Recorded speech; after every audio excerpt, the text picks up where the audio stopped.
Barrister Ali Zafar نے کہا کہ آئینی پیک بینچ بنانے پر سوچ بچار ہونی چاہیے تھی، اب یقیناً عدالتی نظام یہ کرے گا۔ بیرسٹر علی ظفر نے کہا کہ اس آئینی ترمیم پر دوبارہ ترمیم کرنا پڑے گی، حکومت نے اسے اپنی انا کا مسئلہ بنا کر فوراً پاس کر دیا۔ آئین تو قوم کو اکٹھا کرتا ہے، انہوں نے کہا کہ اس ترمیم سے عوام جو ہے وہ تقسیم ہوگی۔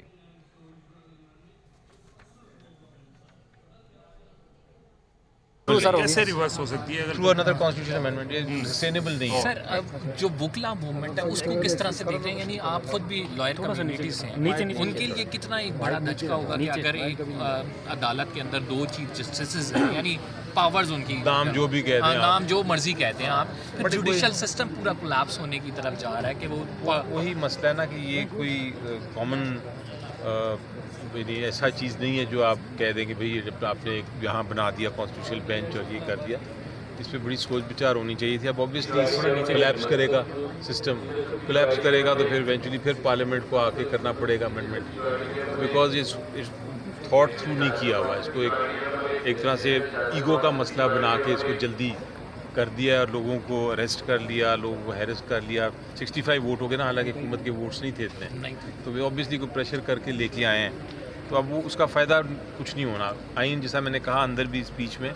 کہ آئین تو قوم کو اکٹھا کرتا ہے، یہ وہ اس قسم کی امینڈمنٹ کر رہے ہیں جس سے قوم ڈیوائڈ ہوگی۔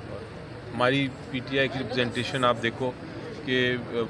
آپ اور کچھ نہیں تو ہماری آئی تھنک 70% تو ہم لوگ ہیں ان دا پارلیمنٹ، بٹ ہم لوگ اسے ہی نہیں اس میں، تو we represent a huge population, and اس کے باوجود وہ انہوں نے کرا لی ہے۔ بہرحال وہ طاقت اور اختیار کے ذریعے امینڈمنٹ کرانا ایک چیز ہے، کنسنسس سے پوری ہر قوم کو ساتھ لے کے، ساری پارٹی کو ساتھ لے کے دوسری چیز ہے۔ سپریم کورٹ کے ججز کو اب کیا کرنا چاہیے؟ ان کے لیے کیا راستہ ہے؟ سر سپریم کورٹ کے ججز تو اب دیکھیں وہ تو آئین کے پابند ہیں، جو آئین کہتا ہے اس کے وہ پابند ہوں گے، لیکن یہ اب ہمارا کام ہے کہ اس کو تبدیل کرائیں۔ کیا ان ترامیم کو سپریم کورٹ میں چیلنج کیا جا سکتا ہے؟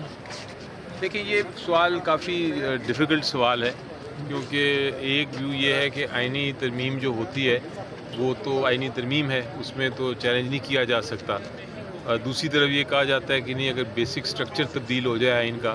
تو پھر وہ چیلنج کیا جا سکتا ہے آئینی ترمیم کو بھی، تو یہ ضرور مجھے یقین ہے کہ کوئی نہ کوئی چیلنج کرے گا۔ چیلنج ہوگی بھی تو اسی بینچ کے پاس ہی جائے گی جو اس ترمیم کے تحت بنا، تو وہ بھی ایک ایشو ہے، تو یہ ساری کمپلیکیشنز تو ارائز ہوں گی۔ اور سر اس میں کتنا نقصان ہوگا اس تحریک کے حوالے سے، جس طرح وکلا تحریک کی بات ہوتی ہے وہ تو گنجائش ہے بالکل۔ میرا خیال ہے الٹیمیٹلی جواب جو ہے وہ احتجاجی تحریک سے ہی ہو سکے گا، اور وہی رستہ شاید اختیار ہو، اور پھر پارلیمنٹ کو جیسا میں نے کہا اپنی یہ غلطی کو درست کرنا پڑے گا۔ پی ٹی آئی کو کتنا نقصان ہوگا سر اس کے بعد؟ دیکھیں یہ پی ٹی آئی اسپیسیفک سے زیادہ میرا خیال ہے اب تو یہ ایک نیشنل ایشو بن گیا ہے، اب تو یہ قوم کا ایشو بن گیا ہے، اب تو یہ پوری جوڈیشری کا ایشو بن گیا ہے، اب تو انصاف کا ایشو بن گیا ہے، جمہوریت کا ایشو بن گیا ہے، آئین کے جو اصول ہیں ان کا ایشو بن گیا ہے، تو اب تو یہ پی ٹی آئی سے آگے چلا گیا۔ سر آپ کی مولانا سے کافی میٹنگز رہی ہیں،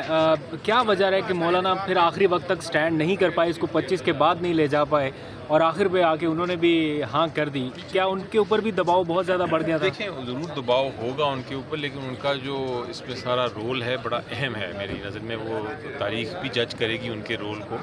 کیونکہ انہوں نے جو پہلا ڈرانا خوفناک اژدہا قسم کا جو ڈرافٹ تھا، جس کے اندر بہت ساری چیزیں تھیں جو آئین کو توڑنے والی تھیں، وہ بڑا نقصان پہنچاتی ملک کو، انہوں نے وہ اس کے اگینسٹ کھڑے رہے، ان کے اوپر پریشر ضرور ہوگا ہر قسم کا، لیکن کھڑے رہے، اور انہوں نے جو یہ والا قانون لے کے آئے ہیں یہ اس سے بہت مختلف ہے جو اوریجنل قانون تھا، تو ایک طرح انہوں نے اپنی جو سیاست استعمال کی، اپنی حکمت استعمال کی، اپنی جو انہوں نے کردار ادا کیا، اس کی وجہ سے قوم ایک بہت بڑے نقصان سے بچ گئی۔